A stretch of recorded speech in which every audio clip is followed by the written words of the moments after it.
Não, mulher não pode morrer no parto. É grave para nós os africanos. É uma chamada de atenção muito grande, é um perigo grave para toda aquela geração, porque a mulher representa a base, o altar da família, o coração da família. Quando uma mulher morre no parto, é como se acabasse a sagrada partiu. Tem que se perguntar, quando uma mulher morre no parto, não pode, porque ela está a trazer a vida.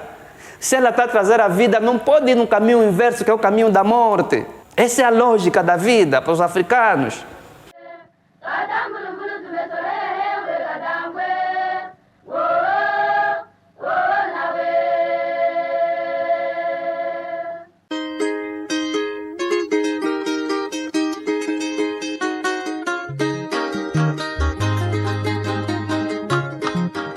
Muito obrigado pelo convite que a nossa aldeia de Ambudieto me faz de poder partilhar um pouco do saber que está consignado ao meu ser e poder, portanto, tecer algumas palavras sobre a nossa cultura, sobre os fundamentos daquilo que nós somos.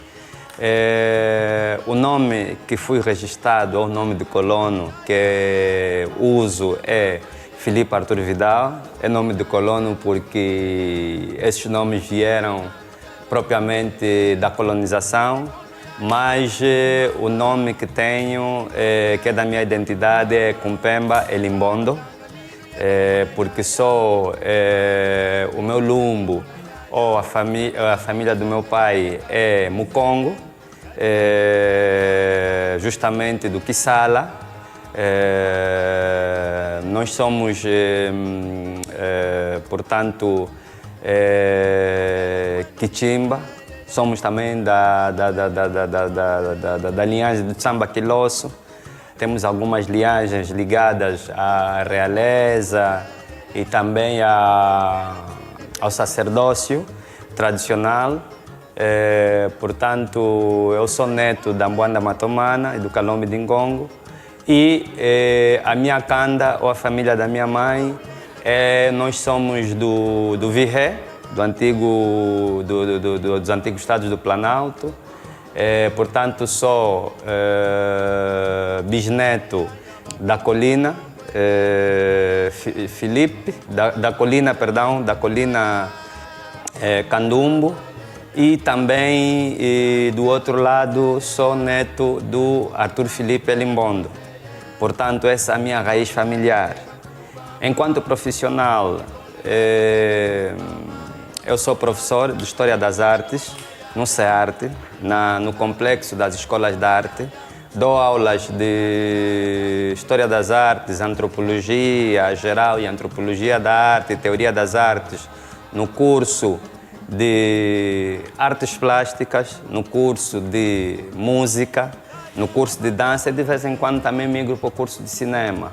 Sou artista plástico, sou secretário para a formação e superação da UNAP, União Nacional de Artistas Plásticos, e também sou presidente e fundador da ANKYO, da Angola Kemek Yoga. Portanto, também sou ativista panafricanista, formado em História e Pedagogia pelo ICED, o então Instituto Superior de Ciências da Educação. Sou especialista em História da África e Antropologia. Sou também formado em Artes Plásticas pela antiga ENAP, antiga Escola Nacional de Artes Plásticas. Também tenho formação militar, fui militar durante muito tempo. E também tenho estudos avançados em egiptologia e quemetologia e sou professor de yoga quemético com certificado internacional.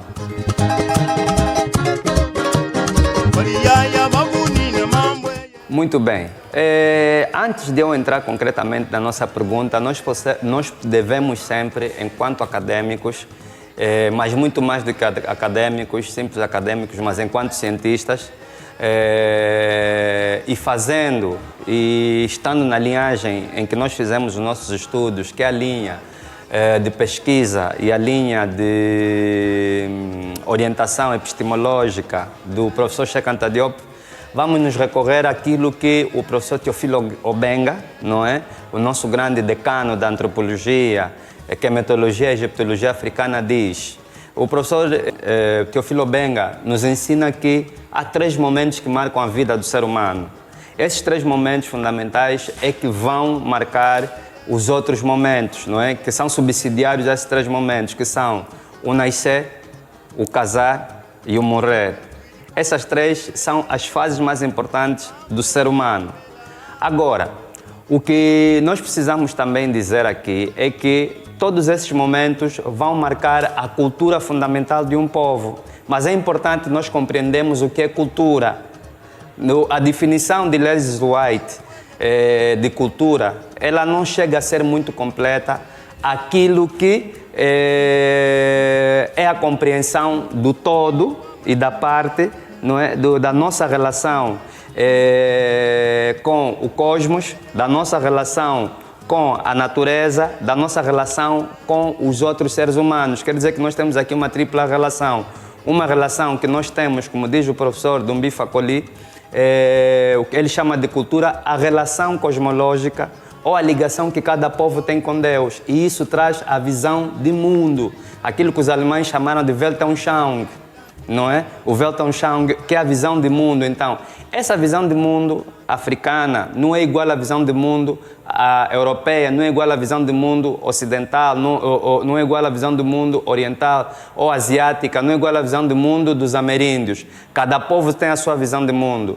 E a própria antropologia, enquanto ciência, diz que a cultura é universal, mas antes dela ser universal, ela é local. A cultura primeiro é sempre local, só depois é que é universal. E o que é que universaliza a cultura? Justamente o casamento, não é? Que é um ritual de passagem, o nascimento, que é um outro ritual de passagem, e a morte, que é um outro ritual de passagem. Falando do casamento na questão africana, e mais propriamente na nossa questão Congo-Níger, para não falar Bantu, porque se nós falarmos de Bantu, vamos estar a cometer os erros epistemológicos dos outros, porque são os outros que nos denominaram Bantu, não somos nós os africanos que assim nos chamávamos de Bantu. Nós somos povos da família Congo-Níger. O problema na expressão Bantu está que Bantu quer dizer pessoas. Nós somos muito mais do que pessoas. Nós não vamos chegar na Europa e perguntar, por exemplo, nos portugueses, olha, quem são vocês? Ele não vai dizer, nós somos pessoas. Ele vai dizer logo o título civilizacional deles. Nós somos portugueses. E essa questão de português está ligado com o quê? Está ligado com a língua. Um povo se identifica pela língua que ele fala, primeiro. Depois se identifica com a terra, não é? Só depois é que ele vai ter os outros traços, os traços políticos, os traços comerciais e etc.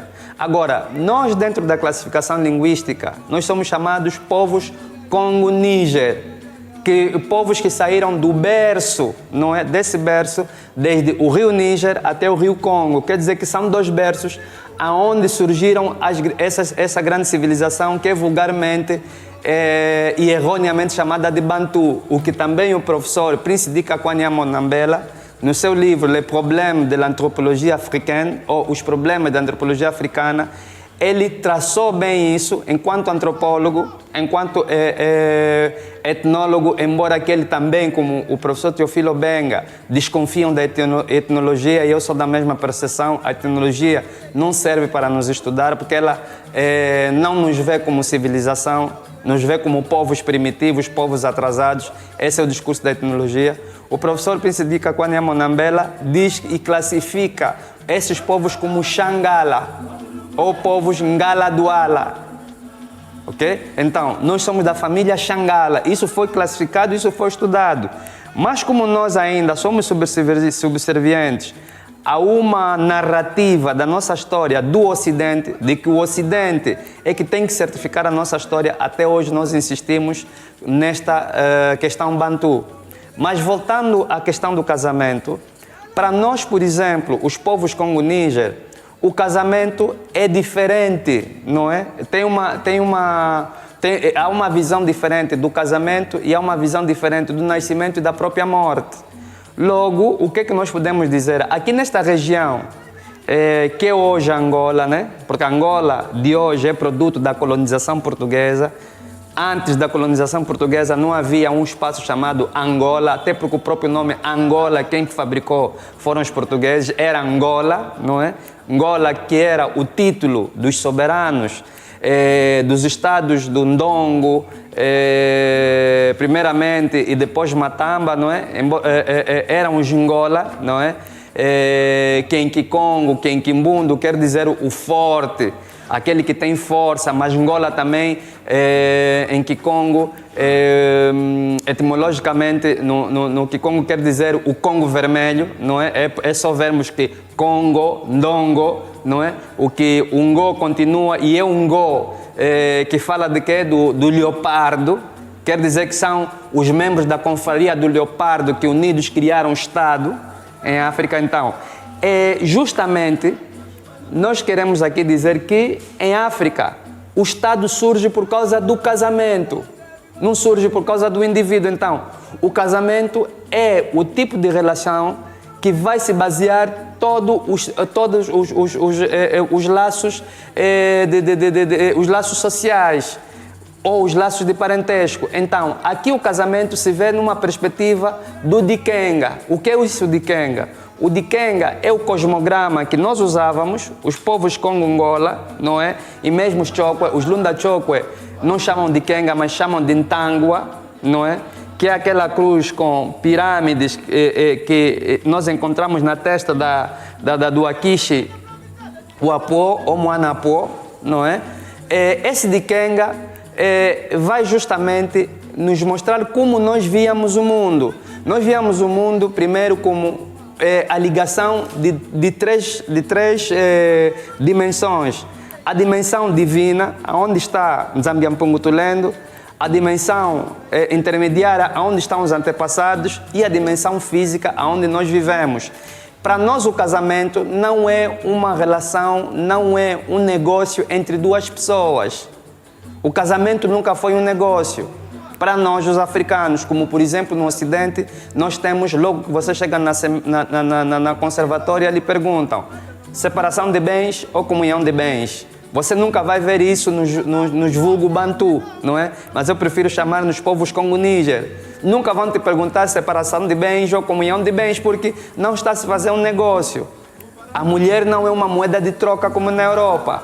Na Europa se fala de comunhão de bens, separação de bens, porque a mulher quer a res pública, como se via em Roma, porque a palavra res pública está a falar da mulher.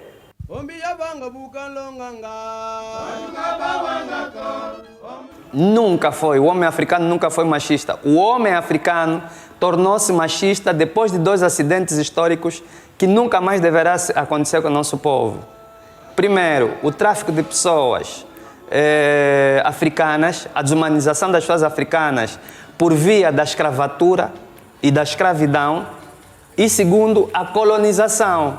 Nós fomos desassociados da nossa forma de ser e de estar. Toda a organização social africana, não é? Os nossos rituais de passagem, as nossas escolas de iniciação, as nossas formas de ser, de existir e de coexistir, elas foram destruídas por esses 2 aspectos. Então fomos obrigados a adquirir hábitos que não são nossos, como o do machismo. Como é que vai haver machismo em África se você paga lambamento? O homem europeu não paga lambamento. O homem europeu, sim, esse é que é machista. E as nossas sociedades são matrilineares. São sociedades materiais de direito, em que você herda a partir da tua mãe. Por isso é que eu posso ser deserdado do meu lumbo, que é a família do meu pai, mas nunca a minha canda vai me deserdar. A minha mãe nunca vai me deserdar, nunca. A família da minha mãe nunca vai me deserdar.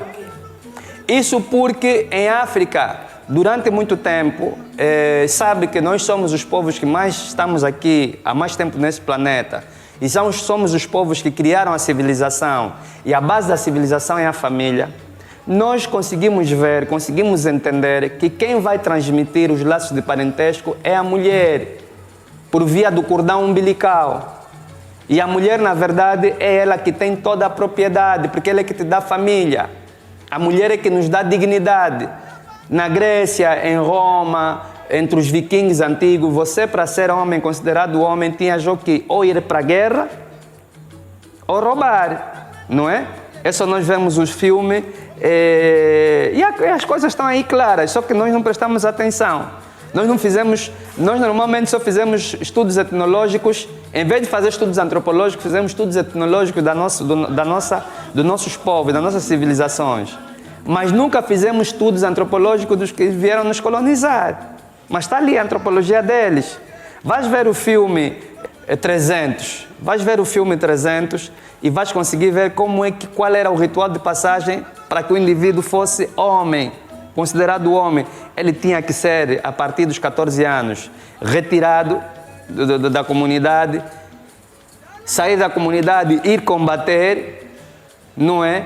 Tinha que matar um animal feroz, ou tinha que matar alguém, ou tinha que roubar, não é? Praticamente era uma vida de selvageria, mas em África não.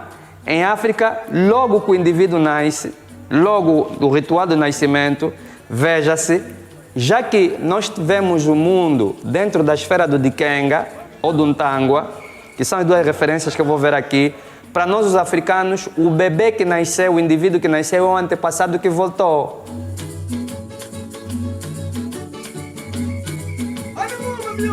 Platão aprendeu com quem? Platão foi estudante de quem? Platão estudou aonde? Platão estudou no Kemet, no Antigo Egito. Platão, ele foi nosso aluno. Platão estudou durante 20 anos no Egito, e o Egito é preto. E se nós vermos os estudos do professor Cheikh Anta Diop, se nós vermos os estudos feitos por Dr. Yokanan, se nós vermos os estudos até feitos pelo Roberto Buval, que é um caucasiano, não é? E se calhar as pessoas não vão me entender bem o que é isso caucasiano, vou ser mais terra-terra, é um branco, norte-americano, mas não estamos aqui a ser racistas, ok? Se nós vermos estudos feitos pelo professor Prince Dika Kwanya Monambela e vários outros professores, o Egito é de origem preta, desde a primeira dinastia até a 29ª dinastia. O Egito sempre foi preto. E se nós fizermos um estudo profundo sobre a civilização do Antigo Egito, nós vamos ver, e os estados medievais africanos, nós vamos encontrar linhas de aproximação. Eu próprio cheguei a apresentar isso, penso que a minha segunda intervenção numa grande conferência, no 3º Simpósio Nacional sobre Cultura. Eu apresentei por escrito a tese provada de que existe uma ligação entre o antigo Estado Federal do Congo, o que vulgarmente nós chamamos de Reino do Congo, com o Antigo Egito. Conforme o professor Cheikh Anta Diop orientava, as linhas de aproximação entre Egito-Gana, Egito-Congo, Egito-Benin, Egito-Canon-Borno, Egito-Zimbábue, etc. Então, o Platão, ele foi formado por nós. Isso é tudo nosso. E quer que eu lhe dê mais uma prova? Platão foi expulso da Grécia por estar a ensinar coisas que não eram da sua cultura. O seu mestre, Sócrates, foi assassinado pelo Estado. Não é? Pelo Estado grego. Por quê? Porque dizia-se que ele estava a ensinar e a desviar o jovem com coisas que não eram da cultura deles. Isso é cultura africana, é só isso. Para nós sempre foi assim.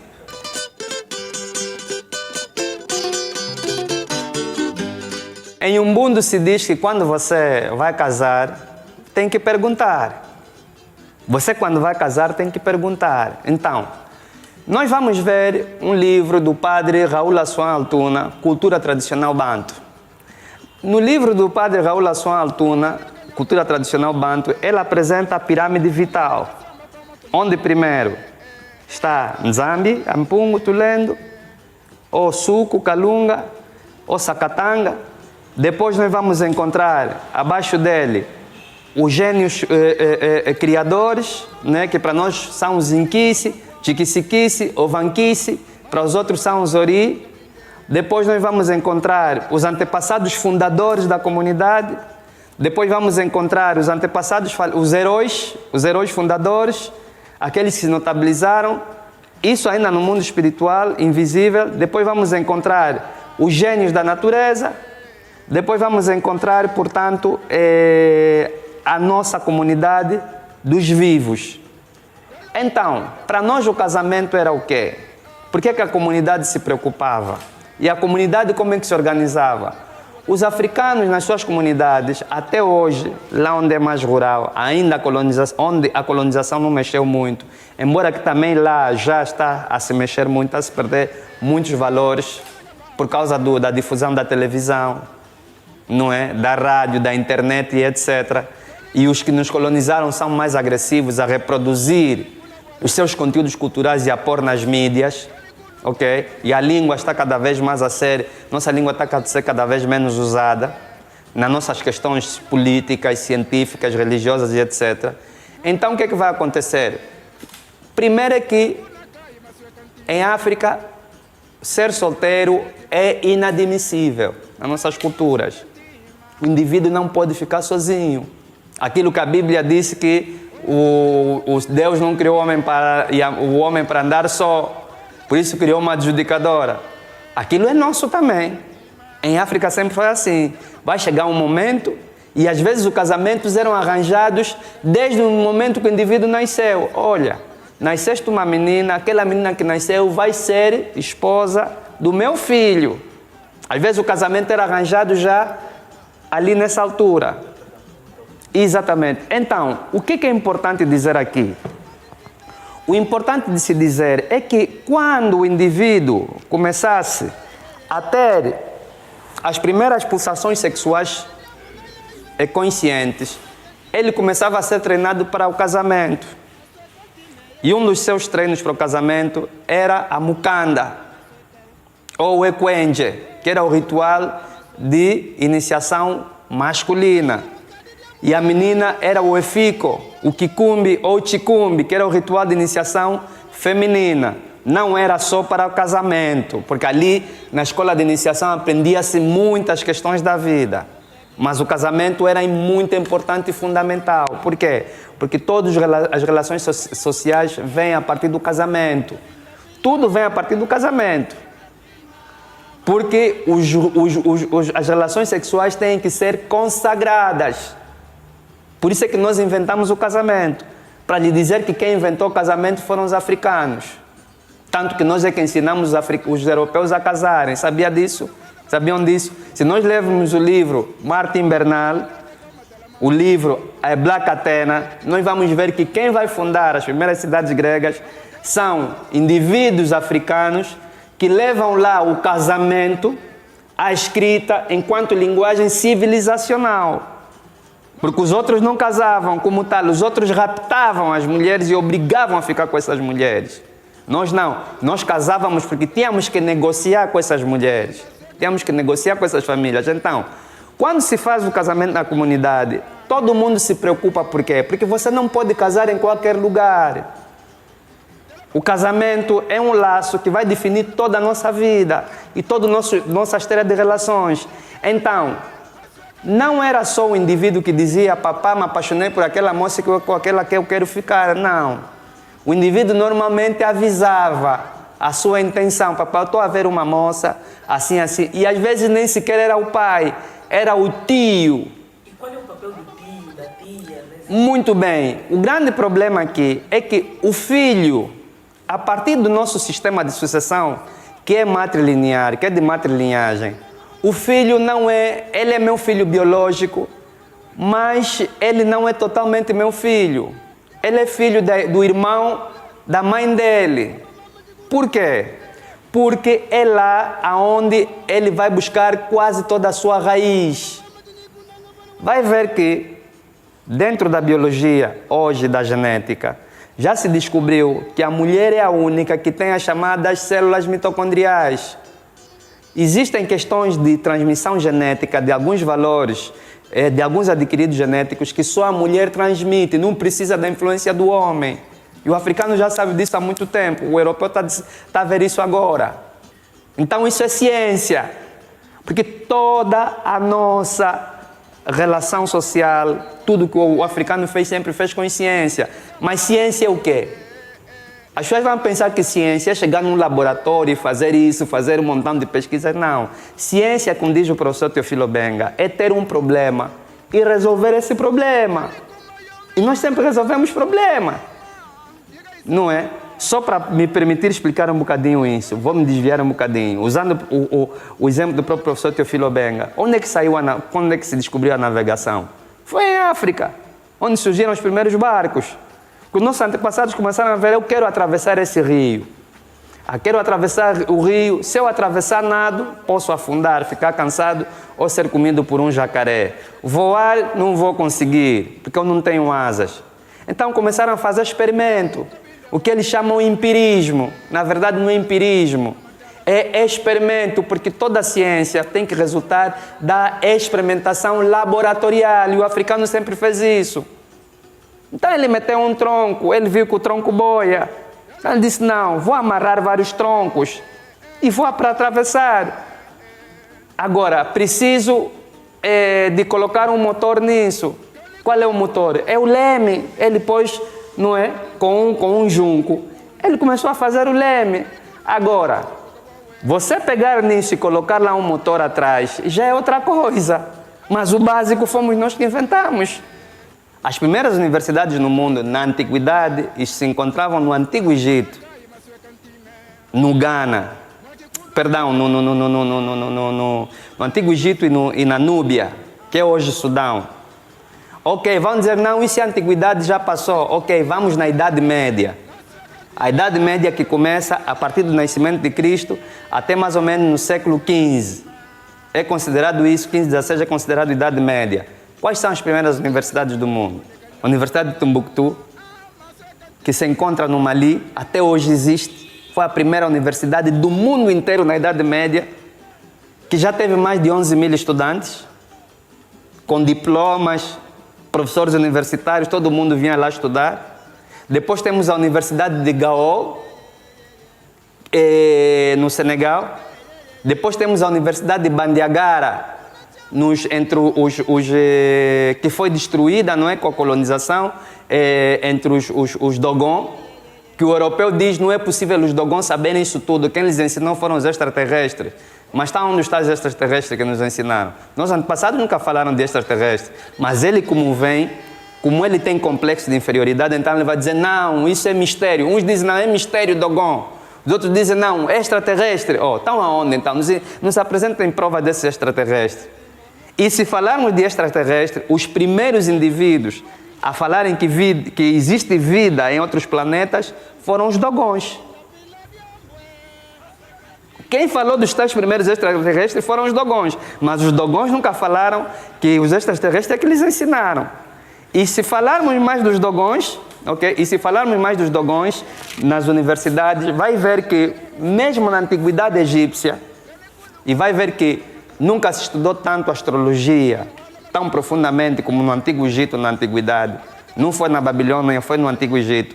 Quem eram os professores dos egípcios em astrologia? Eram os Dogons. Os únicos estrangeiros que vinham ensinar astrologia e astronomia no Antigo Egito eram os Dogons. Saíam do Mali até no Egito. Quem veio ensinar farmacologia, fitoterapia, no Antigo Egito, são indivíduos que vieram do Congo Democrático, da atual hoje República Congo Democrática, ou a República Democrática do Congo. Saíam dali e iam ensinar os egípcios. Então onde é que está a dúvida que nós não estávamos conscientes disso?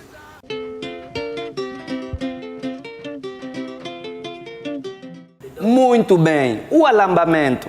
Voltando ainda à questão que me colocou, por que a família toda se preocupava? O pai, a mãe, e por que se faz o alambamento? O alambamento tem uma tripla função. Há 3 funções no alambamento. A função mágico-mítico-religiosa, a função jurídica, política e a função social. Qual é a função mágico-mítico-religiosa? Quando nós estamos a fazer o alambamento, o culemba, não é? O lemba, ok? De onde vem a palavra alambamento, não é? Nós estamos a fazer um casamento espiritual entre os antepassados de uma família com os antepassados da outra. É por isso que nós batemos uma conzo. chama-se os ancestrais porque são os ancestrais que já estão fora dessa dimensão, que ali vão estar presentes e consagrar esse casamento. Quer dizer que o alambamento é um casamento religioso. Por quê? Porque a nossa religião africana, as nossas religiosidades, ela acreditava num Deus único. Ah não, os africanos tinham vários deuses. Não é verdade. Sempre foi Nzambiampungu. Sempre. Esse nome de Nzambi nós vamos encontrar em toda a África. Nzambé, Nhambé, Ambé, a mesma coisa. Mas nós sempre vimos que quem é o intermediário entre nós e Nzambé? São os nossos antepassados. Então, a nossa religião principal era o culto dos antepassados, porque tudo você chamava os teus avós. Então, o outro, quando foi supostamente libertar o povo da escravidão, ele perguntou, quem que me mandou? Lhe disseram que diz que é o Deus dos teus antepassados, o Deus de Abraão e de Jacob que te mandou. Ele pode venerar o Deus dos antepassados dele e nós não? Essa é a pergunta que a gente faz. Então, quando você está a chamar os avós no ato do camalongo, não é? No casamento, ali está a se fazer um casamento religioso. Um casamento espiritual. É por isso que, embora que é permitido em África o divórcio por várias razões, mas é o último recurso para resolver o problema. Porque é a família que se uniu espiritualmente, o grupo dos antepassados de uma família com outro. Por isso é que os casamentos eram feitos através das linhagens totêmicas. Eu sou Kichimba, posso casar com uma Kinzinga, posso casar com uma Nsimba, posso casar com uma Rimba. Estão a ver como é que os nomes estão a mudar de localidade em localidade, porque aquela é a minha linhagem. Mas agora como é que eu vou casar, por exemplo, com alguém que não é da minha linhagem? Qual é esse perigo de casar alguém que não? Não vão ter os mesmos hábitos, não vão ter a mesma vibração espiritual. Porque o mundo, a nossa organização familiar em África está ligado ao quê? Está ligado àquilo que nós chamamos Kanda. E a Kanda é canal de energia. Não é clã, como eles dizem. Não tem clã. Você vai no Kikongo, vai no Kimbundo, vai no Umbundo, vai no Chokwe, vai no Monokutuba. A palavra clã não existe. O que existe é Kanda, Makanda. Ok? Então, essa Kanda é o meu canal de energia. Eu tenho que ter um canal de energia que tem afinidade comigo. Eu não vou ligar uma ficha que tem 2 entradas, não é? Então, a fêmea tem 2 entradas e o macho tem 3, vai entrar. Vou ter que partir uma. A outra função do alambamento é a função jurídica. Quando o indivíduo engravida uma moça, aqui em África não existe filho sem pai. Não tem. E eu vou lhe justificar isso na nossa língua, nas nossas línguas. Nas línguas congo-níger, você nunca vai ver o nome, a palavra, não existe na nossa língua congo-níger a palavra padrasto. Não tem, é pai. Não existe a palavra madrasta, é mãe. Porque são instituições que não existem. Não existe a palavra bastardo. Não tem, porque é inadmissível na nossa organização social. Então, quando uma moça logo engravidou, você quando fazer o alambamento está a dar a titularidade jurídica daquele ser que vai nascer, daquela criança. Antes dela nascer, ela já é registrada. O alambamento é o reconhecimento imediato daquela criança e você na comunidade ganha o estatuto de homem, porque quem vai te dar estatuto de homem é a mulher, porque a mulher é que vai te dar propriedade. E qual é a maior propriedade em África? Os filhos, porque você homem não faz filhos. Quem faz filho é a mulher. Está vendo? Tanto que uma mulher, se aparecer grávida e o indivíduo não quiser assumir em África, já aconteceu, o irmão dela assume essas crianças como filhos dele. Então não tem bastardo. E você, homem, que engravidou aquela moça, não faz alambamento, aquele filho não é teu. Então você não tem estatuto jurídico válido na sociedade. É por isso que um indivíduo que não tem filhos e não tem mulher, em muitas sociedades africanas, por exemplo aqui no Soio, é considerado lau, maluco. Podes ter muito dinheiro, mas você não é ninguém. Você não tem progenitura, você não é pessoa. É por isso que nós temos aqui no Campo Santo de Mbanza Congo, ali no Culumbimbi, onde foram enterrados os Manicongo, tem lá um túmulo que um rei foi enterrado de pé, não foi enterrado deitado. Por quê? Porque ele não deixou filho. Ele foi uma árvore sem fruto. Esse é um dos papéis do alambamento, o estatuto jurídico. Ele te dá estatuto jurídico e de propriedade. Porque você é reconhecido como um indivíduo válido numa família em que você vai casar. Você depois tem um outro estatuto do alambamento, o estatuto social, da compensação social. Em África, antigamente, nós não tínhamos instituto de segurança social. Não era assim que nós nos organizávamos, porque nós estávamos organizados, a nossa organização maior estava no seio das famílias. Então, quando o indivíduo levava o dote ou os bens para fazer o alambamento, ele estava a provar que não era um indivíduo qualquer, que era um indivíduo que trabalhava, que era um indivíduo que tem família, por isso é que ele vinha com a família dele. Não é como hoje no casamento. Eu vou casar, mas na conservatória não pedem onde é que... O conservador nunca pergunta onde é que está teu pai e tua mãe. Eu posso pegar agora uma moça, lhe levar na conservatória, somos maior de idade, e vamos casar perante o Estado. Isso tem um grande perigo, porque aí nós estamos a ser simplesmente coisas, não temos base, não temos raízes. Você é uma planta sem raiz. Enquanto que no alambamento, quando você vai fazer o alambamento, vão perguntar: o teu pai está onde? A tua mãe está onde? E a família do teu pai e da tua mãe estão aonde? Porque no casamento, cada lado vai vir com 8 famílias. 8 mais 8 vai ser 16. Será que isso é que aumentou o número de divórcios hoje?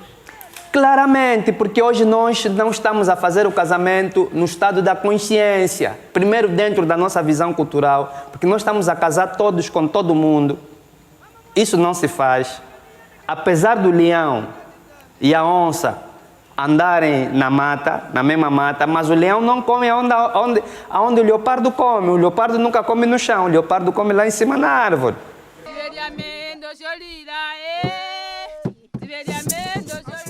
A liberdade também existia em África.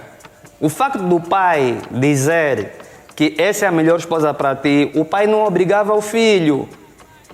E todas as condições estavam criadas para o indivíduo entender que aquela mulher é a mulher certa para ele, ou que aquele marido é o marido certo para ele. Por quê? Porque a pessoa vivia na convivência daquela pessoa. Porque você ia crescendo com aquela pessoa. Sabia que o indivíduo que às vezes estava a ser preparado para ser esposo de alguém, já desde pequeno lhes metiam em contato: olha, sempre que a fulana for no Rio, você tem que ir lá acompanhar, porque você está a estudar a fulana. Aquele acompanhamento você está a criar convivência.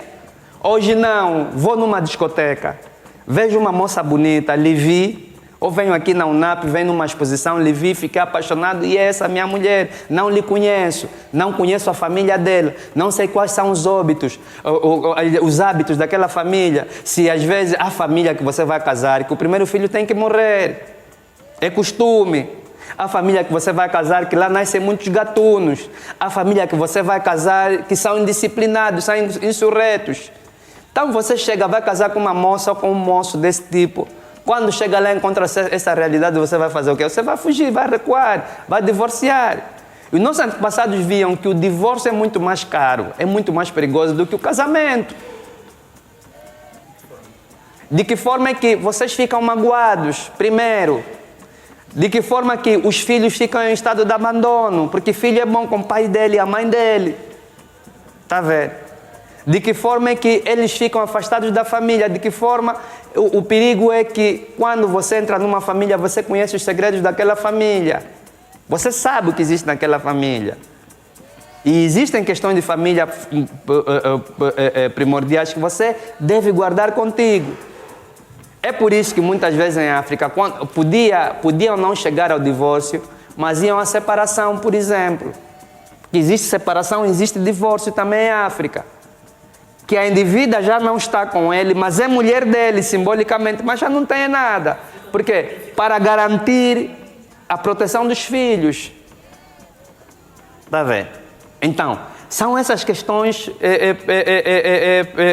principais do alambamento. O alambamento tem uma função muito grande, que hoje nós não vemos isso.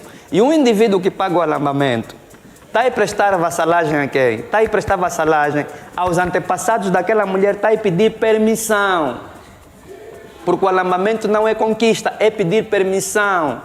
Ele está a negociar para poder reinar naquela família. É por isso que no alambamento te dá uma cadeira, porque você vai se sentar como rei. Você só é rei quando tiver um trono.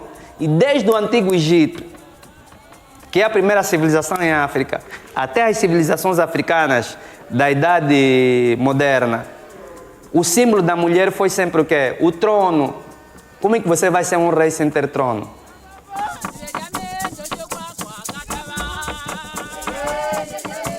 Muito bem. Para nós, conforme dizia que a nossa base está no Dikenga, nós vemos sempre que somos continuidade dos antepassados. O africano sabe, não é questão de crença.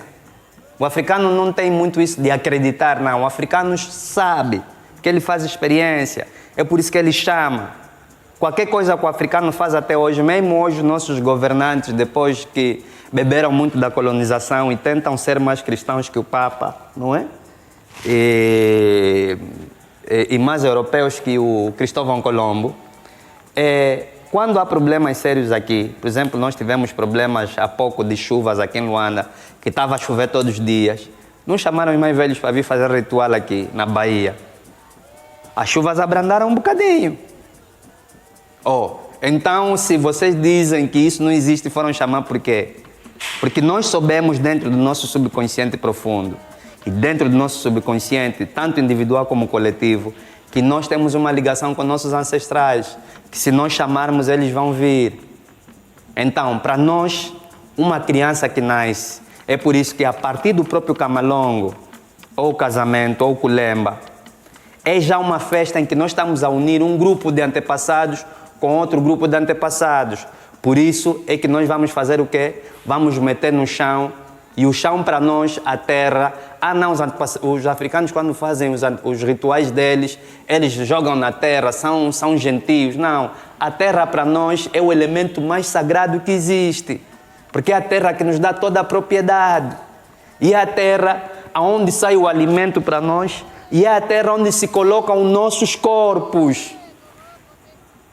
Depois da nossa desencarnação, ok? Então, é a terra que, portanto, faz esse papel. Então, quando nós atiramos a bebida no chão, que é o malavo, que é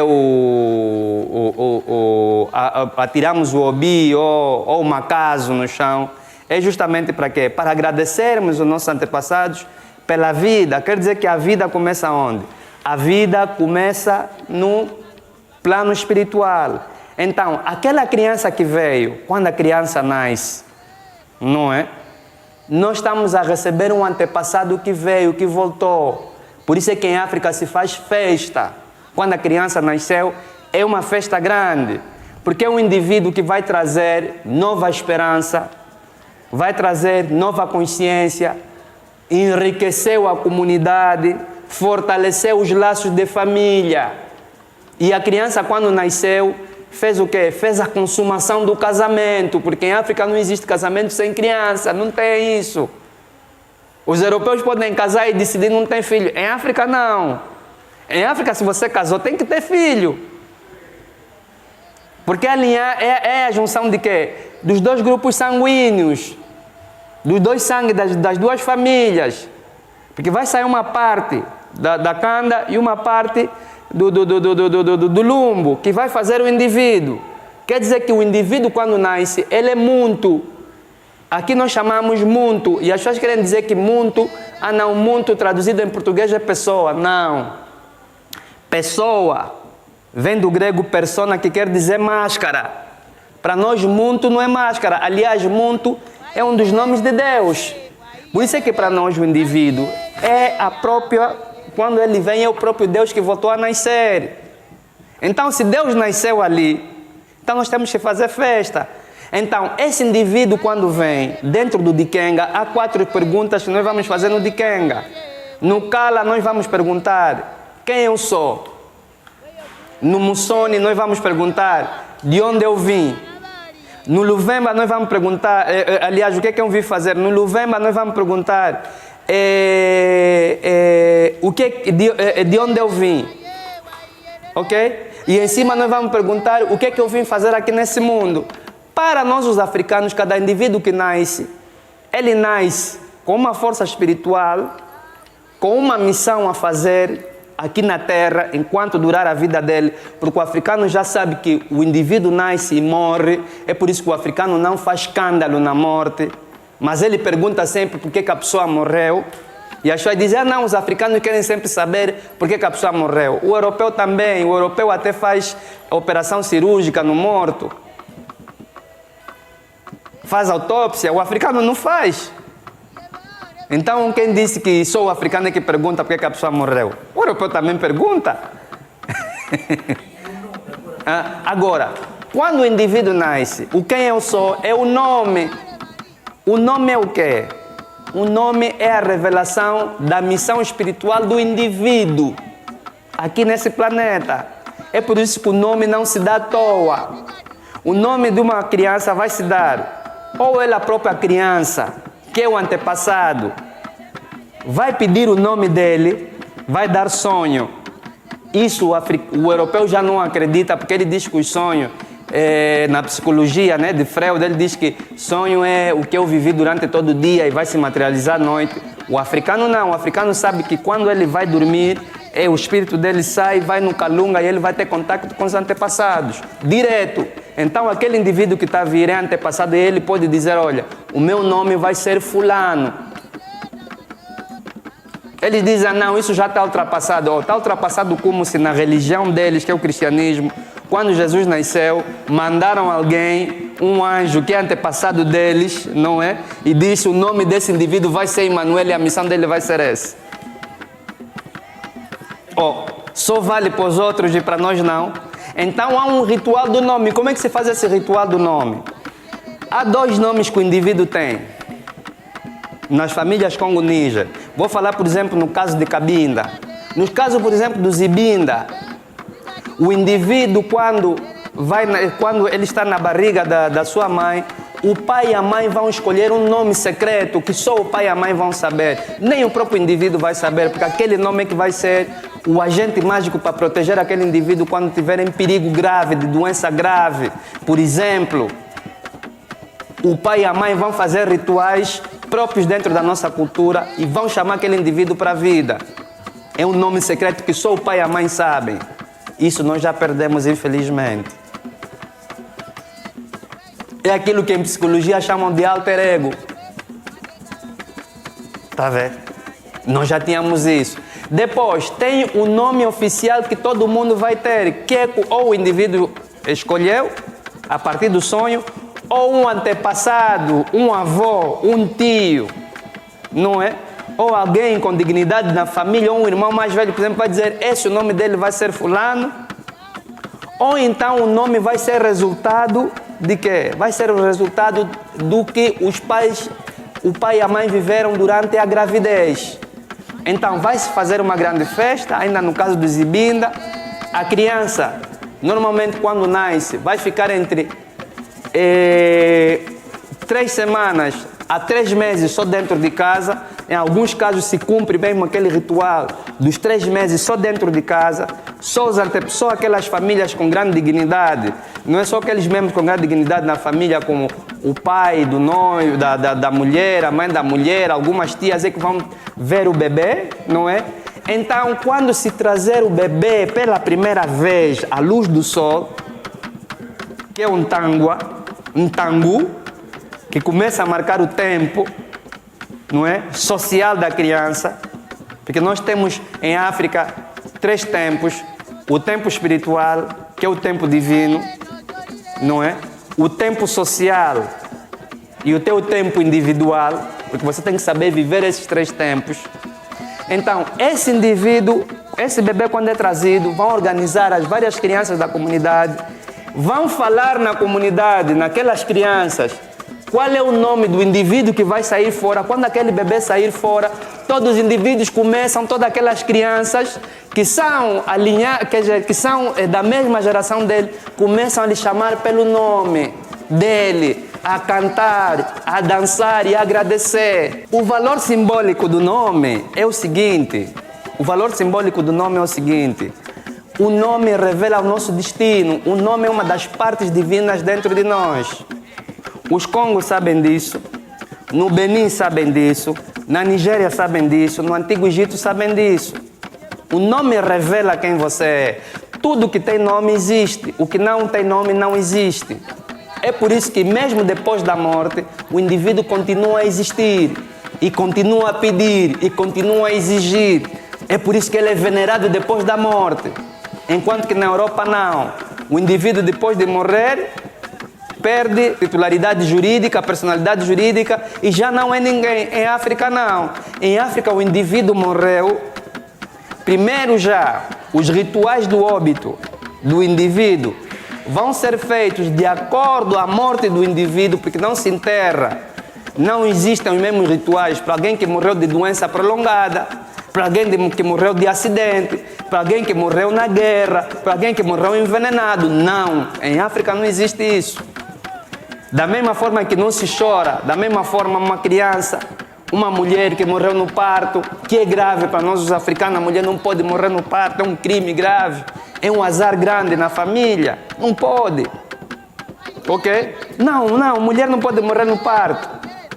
É grave para nós os africanos, é uma chamada de atenção muito grande, é um perigo grave para toda aquela geração, porque a mulher representa a base, o altar da família, o coração da família. Quando uma mulher morre no parto é como se acabasse a sagrada partiu. Tem que se perguntar, quando uma mulher morre no parto, não pode, porque ela está a trazer a vida. Se ela está a trazer a vida, não pode ir no caminho inverso, que é o caminho da morte. Essa é a lógica da vida para os africanos.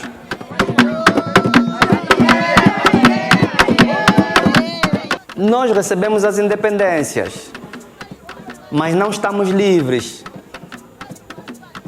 Nós estamos independentes, mas não estamos livres. É como um jovem de 17 anos, né? 16, 17 anos, 18 anos, que ele está independente dos pais. Uma criança, um jovem, um adolescente de 16, 17 anos, não precisa mais que o pai lhe ajude a atravessar a estrada.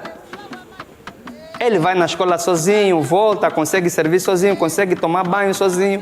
Ele está independente dos pais, mas não está livre da tutela dos pais. Porque o pai é que lhe paga a escola, o pai é que lhe põe a comida em casa. Ele não está livre, é como os Estados africanos. As nossas independências foram uma fraude. Em África, tecnicamente, juridicamente, existem 54 a 56 países.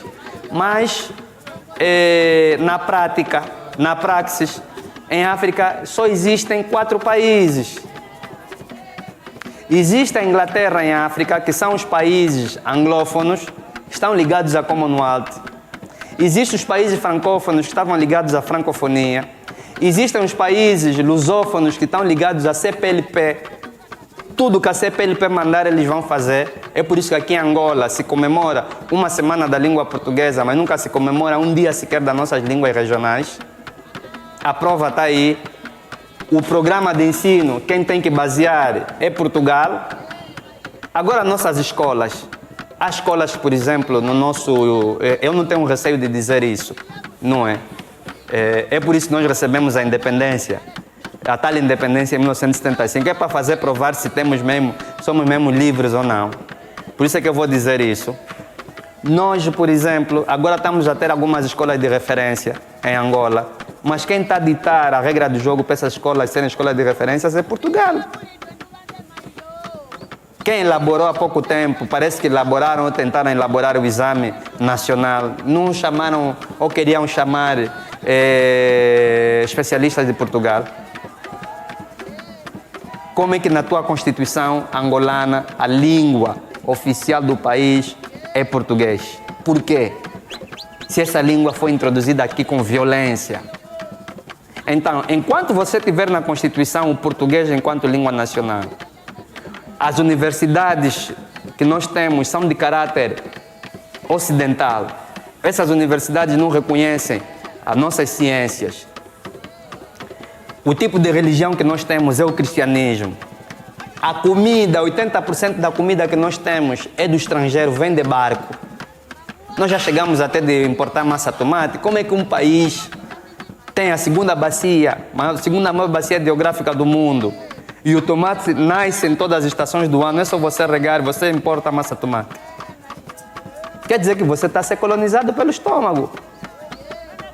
A nossa juventude aqui é alimentada com um tipo de comida, a chamado fast food, de algumas empresas, que lá nos países deles já se sabe que aquilo cria câncer, mas aqui nós estamos a continuar dando aos nossos filhos. Então nós temos um grande complexo de inferioridade. O Ministério da Justiça nega esses nomes por quê? Porque muitos de nós temos também, é preciso dizer aqui, nós temos muitos agentes infiltrados dos europeus. Muitos, vou lhe dizer, até mesmo dentro dos governos em África. Não foi há pouco tempo que se descobriu que no Congo um deputado estava a trabalhar para a França, um deputado congolês estava a trabalhar para a França e para o Ruanda, ele que dava os dados para a França e para o Ruanda para se fazer a confusão que está lá agora no Congo Democrático. Nós temos muitos infiltrados, então, quando eu deixar de dar o meu nome, porque o nome é o quê? Eu vou lhe falar um bocadinho profundamente do nome, dentro daquilo que o professor Dumbi Facoli fala. O professor Dumbi Facoli diz que a cultura, como eu disse no início, é a relação espiritual, a relação entre um povo, não é a relação espiritual entre um povo e o cosmos. O cosmos é o quê? É o universo. E esse cosmos tem uma força que se pessoaliza, que controla, porque aqui nós em África não temos isso, não tem nenhuma cultura africana antes da colonização, nenhum sistema filosófico em África que é do ateísmo, que diz que Deus não existe. Isso é coisa produzida na Europa e na Índia e na China. O africano nunca disse que Deus não existe, não pode. O nosso universo é muito inteligente. Então, nós temos uma relação espiritual. E o professor Dumbi Facoli diz que essa relação cósmica que nós temos com o universo é que se traduz na cultura. E o professor Dumbi Facoli diz que cultura são três coisas: o nome, a língua e a tradição. Então, a língua é o veículo em que decorre toda a tradição. E o nome é o módulo onde a língua se manifesta e a tradição se revela. Quando eu tiver um nome meu, por exemplo, eu costumo falar desse meu nome de colono, Filipe. Filipe vem de quê? Filipe vem do grego philos hippos. Philos quer dizer amigo, hippos cavalo. Eu não sou amigo de nenhum cavalo. Não é possível. Agora, quantos Filipes existiram na minha família? Na minha família só existia um Filipe.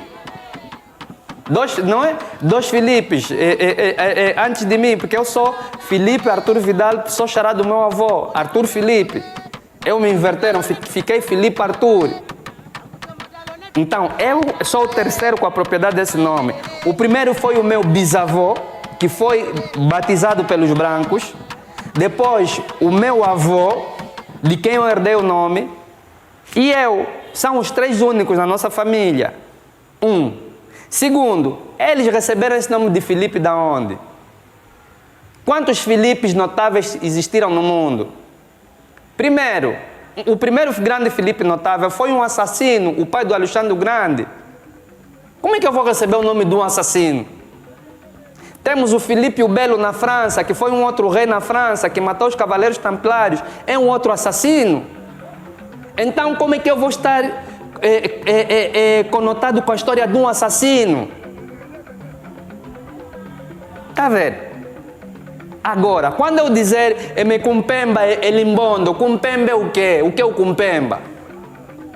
Quantos Kumpemba existiram na minha família e na minha língua? Então, Kumpemba não é Filipe, não tem o mesmo receptáculo, não tem a mesma vibração. Está a ver? Então, o nome revela a nossa vibração profunda. Então, nós hoje temos esses problemas que nós temos nas nossas famílias, na nossa organização social atual, porque a maior parte de nós estão com nomes de pessoas que nos escravizaram, pessoas que nos roubaram, pessoas que estupraram outras pessoas, pessoas que não têm a nossa história. Ah não, o nome dele agora vai ser David. Vai ser por quê? Ah não, por causa do rei Davi. Oh, mas você não é israelita para ter o nome de David. O rei Davi não tem nada a ver conosco. Não, nós somos da descendência de Davi. Não tem nenhum preto da descendência de Davi. Esqueçam isso. Nós não somos judeus. Então, o nome tem essa carga espiritual. E o nome é o quê? É uma das entidades divinas que vivem em nós, o Rem. É por isso que através do teu nome conseguem te fazer bem e conseguem te fazer mal.